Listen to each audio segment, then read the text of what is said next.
Hello and welcome back to Universal Laws with Christy Sturdivant. Happy 2026. If you are a new listener, thanks for stopping by. And if you are a returning one, thanks for coming back. I really appreciate you. I thought I would hop on since it's a new year and reintroduce myself before I give you my Universal Law snippet. So I am Christy Sturdivant. I am a universal law enthusiast. I have been hovering around and contemplating and doing my best to flow with the energy of the universal laws for the past 15 years. And I started this little corner of the internet to share everything I've learned and to help myself integrate the information even more so I can get a deeper understanding and share it with everyone else. So thanks so much for stopping by and checking out. Let's dive right into the universal law snippet. We are starting a new month and we are going to be talking about the law of cause and effect, which I think is a very interesting law. I have in the past thought of it as a bit of this is terrible to say, like a throwaway law. Like it's obvious, right? Like whatever you do is a cause and will have an effect in some capacity, right? And so I was like, yeah, no big deal. Like it's not sexy like the law of attraction. It doesn't have a lot of momentum or gives you any motivation like the law of action. It's just one of those like, yeah, the law of cause and effect, whatever. However, in this past month, I have been seeing it pop up a lot in the movies I'm watching. I had a really heavy movie watching month in December. It's kind of my first love. It's very important for my husband and I. It's how we met, is through film.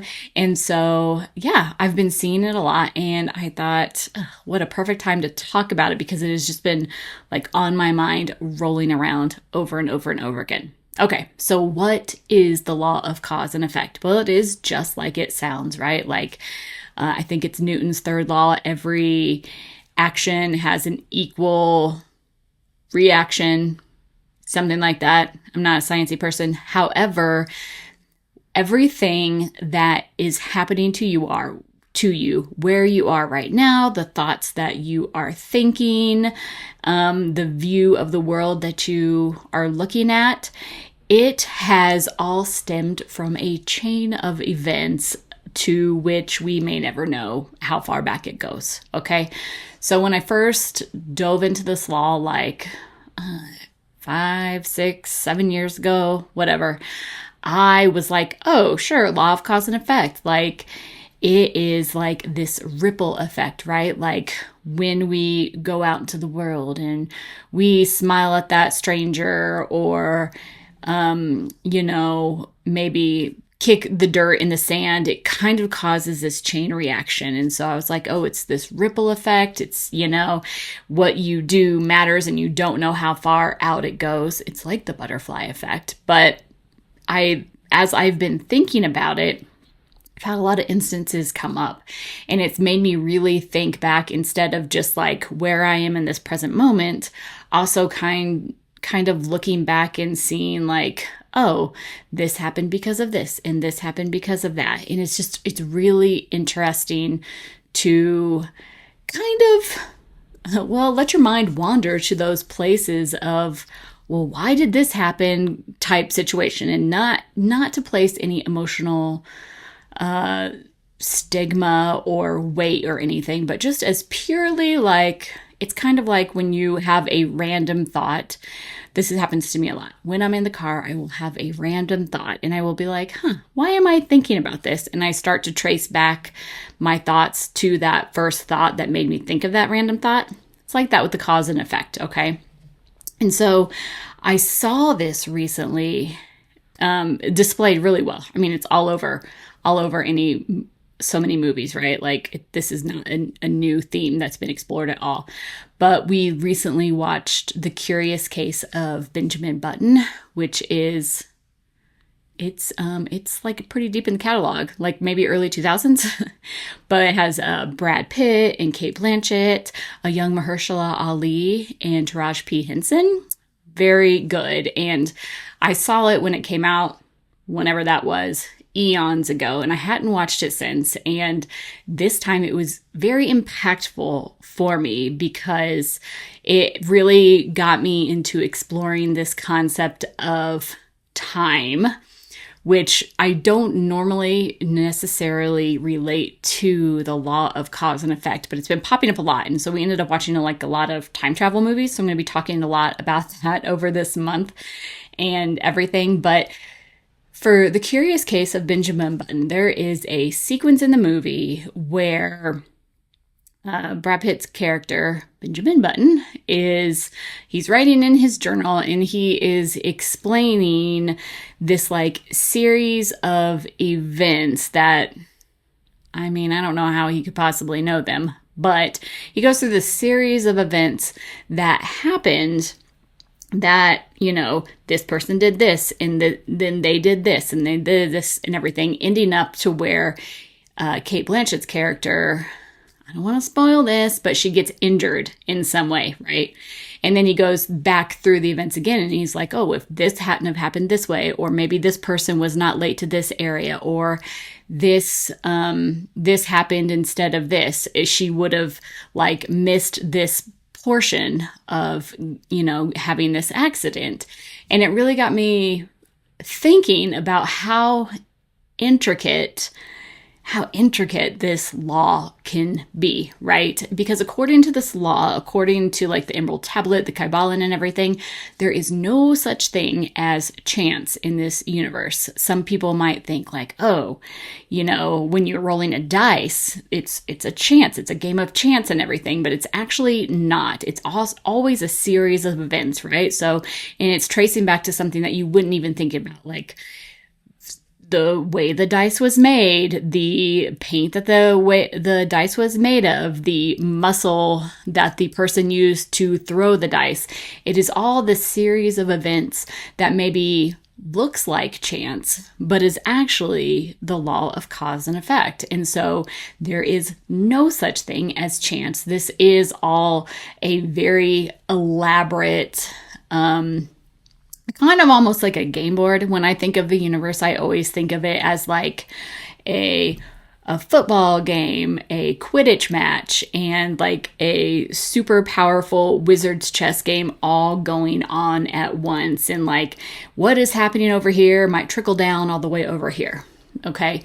And so that is basically what the law of cause and effect is. And it is this very elaborate chess match, but it is also, in a personal sense, like how we are treading out into the world, right? Like what we do and what we think and what we say has impact to someone along the way, maybe, 50 years from now, but we'll never know. And so it's very important, if one can do it as often as possible, to be intentional when we are moving through this very elaborate game board of life.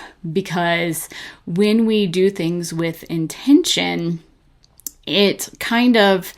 it means that we are most likely more in alignment with what is right. We are more in tune with ourselves, and we can make decisions in a way that is going to be in alignment for us. And when we are doing things that are in alignment with us, then it kind of like also ripples out and is in alignment for other people. Okay. And so that doesn't mean that things like random freak occurrences don't happen. Those do happen, but they might not be happening in a way that they were, I don't want to say necessarily supposed to, but they could have happened in like 1,000 other ways, right? I do think I had this discussion with my husband too, and we talked about, I think it was in Loki, the Marvel series Loki, where he talks about nexus points. And I feel like that is maybe a little bit too heavy for this, but there are like certain contracts that your soul most likely came down with and was like, yeah, this is definitely going to happen to you at some point in your life, but maybe there was no very direct way that it was going to happen to you, right? Like maybe you were always going to fall down and break your ankle, but maybe instead of zigging, you zagged, and instead of like falling down the stairs and breaking your ankle, maybe you like walked out into the path of a car and got hit and it broke your ankle. It's stuff like that. I do think that it is a very interesting concept to contemplate the ideas of free will versus determined fate. And this is also something that was talked about in the Kabbalah or the Emerald Tablets or whatever, is that they are two sides of the same coin of truth, right? Like everybody does have free will, but there are some points in our life that are probably determined for us to have these lessons that, our souls wanted to come down here and learn. And that got really deep, right? But I think that just goes to show, like, even in the 6 years since I first wrote about the law of cause and effect, it was so, I don't want to say shallow, but it was. I've dove in very, very deep, and even here in today. But this is the basics, okay? Like, this is just like an overview and to give you something to kind of like chew on and think about as you're, going out and into the world and making these, what you might think is very tiny impacts. Like all of us have an impact to some degree, and all of us matter to some degree. We all came here for a purpose, and we all have, we have a purpose here and everything. And there are probably things that I said off the cuff, or maybe I rolled my eyes and, maybe that changed someone's path for the day. And so that feels very deep. But at the same time, it's not that deep because, sometimes we just have to like go with the flow and let's see what happens. So that was a lot to absorb for the law of impact. And I hope you were able to follow along. I'm sure you were able to because you're super smart. But anyways, that is what we are going to explore this month. And I can't wait to see you next time. Bye.